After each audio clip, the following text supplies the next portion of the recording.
We all have heard about sustainability as something nice to have, desirable, good for the planet, leave a good planet for our people, etc., for last 50 years in different forms and shapes.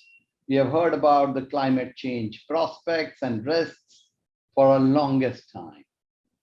But today we are at a stage that the crisis has precipitated upon us with a far near-term impact than we ever imagined. When I say that, you would all observe that Europe has started having real summers. You know what it means?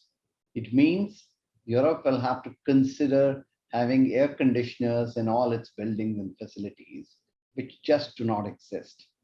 Imagine a continent of the size of Europe, with the population of Europe, their income levels, goes for energy guzzling air conditioners to meet the heat.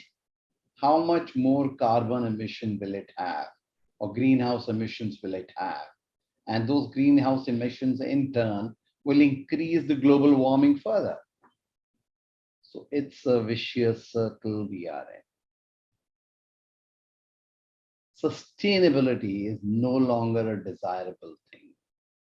Sustainability is a must for the industry, for the humans, for the people living on this planet, if we want to survive even this generation, or maybe the next at best.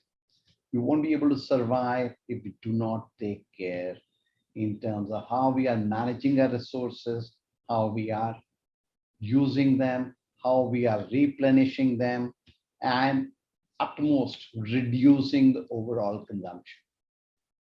It's a given fact, all of us in the developing markets will tend to consume more over time per capita. And that is why some of us who are better off than the rest within the developing communities and developed communities with higher than average per capita incomes should start considering reducing our consumption.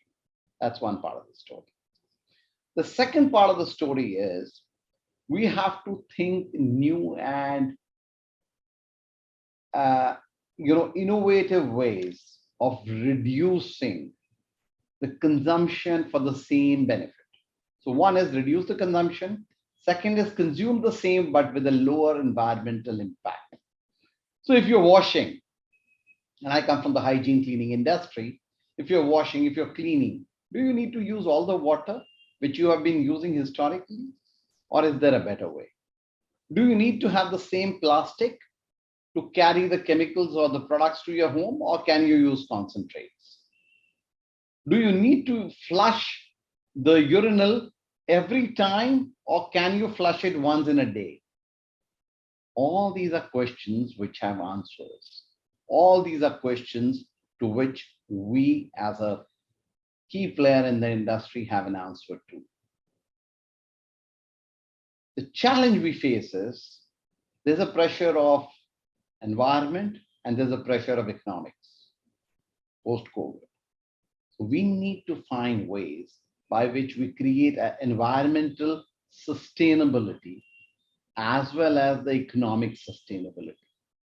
Unless both are together, the whole concept will not fly because the world economy is not ready to take further inflation due to the green economy. So to summarize, my submission is we do not have a choice. We need to find more sustainable ways of living. We have to. One, by reducing consumption. Second, by reducing the environmental impact for the same consumption. And I think a combination of both will work. And the third very, very important area is economic sustainability is a must for environmental sustainability to take off.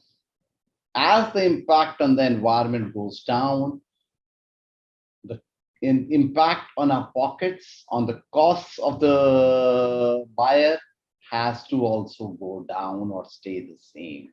Otherwise, it will not take off. To me, Sustainability is no longer a choice, it's a must for survival. Let's look at it that way. Thank you.